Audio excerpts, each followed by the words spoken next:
Good afternoon, ladies and gentlemen, boys and girls, and hot rodders of all ages. We're back here on this little tea bucket build. Once again, I'm sponsored in no way, shape, or form by anybody on this. So I just picked up the kit, thought it was pretty cool, and I thought, well, hell, let's just go ahead and do a build series on videos of it. That way, if it helps somebody, it does. Or if you're just bored and like to watch some videos on YouTube, by God, hit that like button, and you can watch the videos or whatever you got to do. So when we left, I showed you how I marked the holes, drilled them, put bungs in them, got them all welded up, and now we're at the point here where I've got the bolts all started in each and every spot on here. Now, one thing about these bolts, these are the ones that come in the kit. As you can see, got a bevel on that. So what I like to do on that, we're going to bevel all these holes.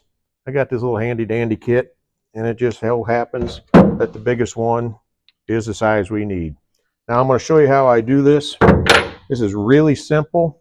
If we can zoom in on this, I'm just going to show you one of them, and then we're going to move on to the gas tank.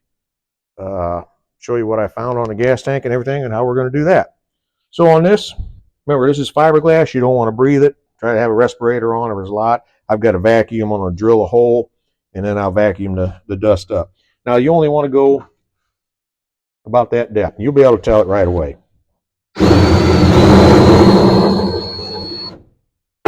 There we go. Nice little hole in there.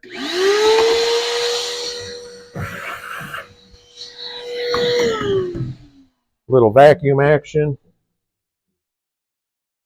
And we'll put that baby back in. Now I can use a ratchet and I can run that down. It's kind of long, but I like this little 1/4 inch impact. I could use a 3/8 impact. It's got a lot of power. This one is it's made for drywall screws and such. It doesn't have a lot of power, so I'll run that down. Just not quite enough. Let me go ahead and ream that out just a little bit more so we can get that fitting snug. There we go, just a little bit more on there. Little handy dandy vacuum. And we're going to try running that in. See how flush it gets. And there we are. We're flush. I can take that and go right over top of it, and that's good and flush. That's the way we're going to mount all the body mounts on there. I'll do the other 4, 5 off screen, but you can see how I did that. Now let's go back here and talk about, let me zoom out here. Let's talk about this fuel tank. Now right back here is where this fuel tank goes. Let me get the camera. Yeah, we get this going eventually.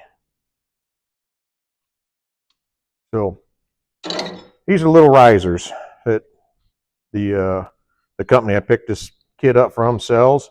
I don't remember the part number right offhand. So that's going to raise the tank up a little bit. I think it's going to add a good look to it.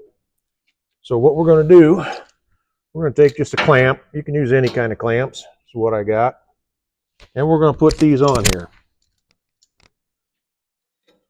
You're going to put the bracket on the inside on both of those.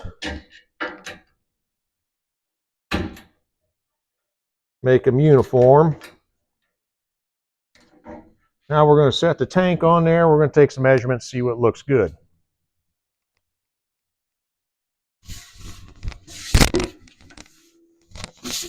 And this is a spun aluminum tank that comes with the kit. We've done some modifications with this. As you can see on the end, we've welded some bungs in it, put some hose clamp or some fittings on there so we can have a hose. And this is going to act as our fuel gauge. It's either that or you don't have a fuel gauge. So what we need to do now is we'll take a look at this. That's a pretty nice looking setup there. So we just need to get her squared in and what looks good. Now, one thing I did notice about this, you can either use those risers or it comes with these brackets. You can bolt these brackets directly to the frame. Now what we're going to do is we're going to do it the same way we did the car body. The only thing about these brackets come with this tank, and these spacers are designed to work with this. Problem I found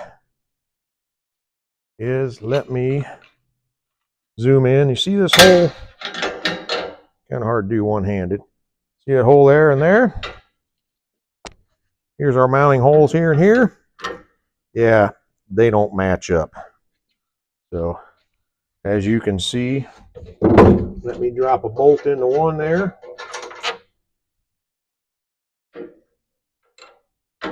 And that's the wrong side. Here, we'll drop my Sharpie marker in there to hold it. Yeah, that won't work either. So there's one bolt hole. If I was going to put the other bolt hole in there, look how far off that is. That's that's a good ½ inch off on the holes. So there's two things we can do. We can eliminate that, but I like the looks of it, so we're not going to do that. So I'm going to go back to the drawing board, and we're going to redesign, come up with something different other than these brackets. Plus, you got this big old ugly bolt that squeezes it together, and it's just kind of an eyesore. It would look better towards the body versus back here towards the outside. But we're going to figure something out to make that look a little nicer. I'll show you what it looks like on the gas tank.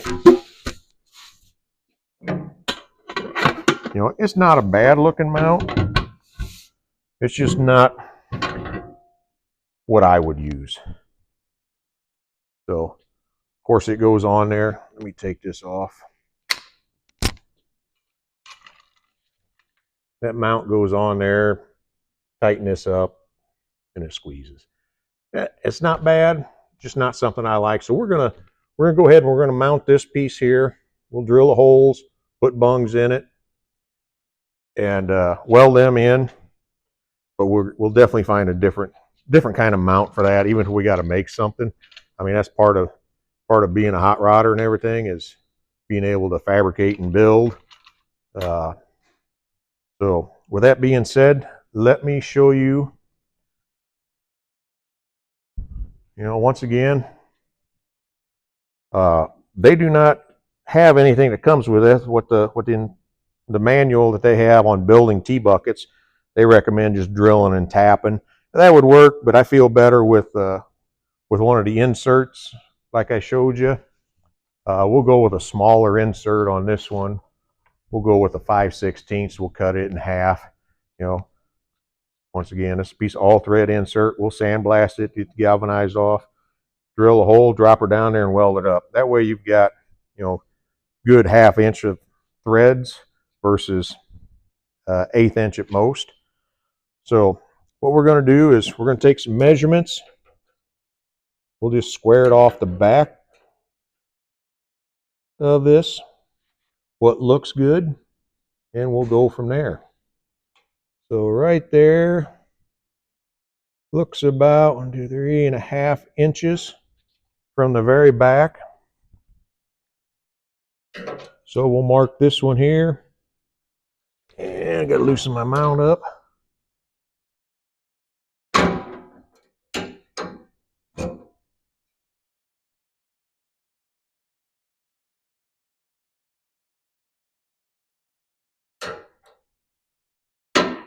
Not quite.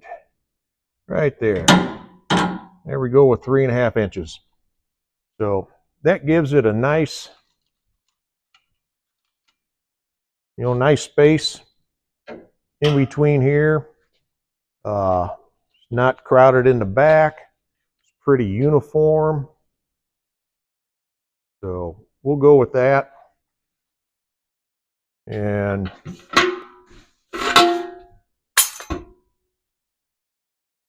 we'll make this video short and sweet. We'll mark these holes here with the center punch, or with the transfer punch first. We'll mark those. If I can see if I can zoom in. Yeah. So we'll mark these with the transfer punch, both of those. Center punch them, drill them out, enlarge our hole for the insert, and we'll go from there. So thanks again for watching, and we'll see you the next time.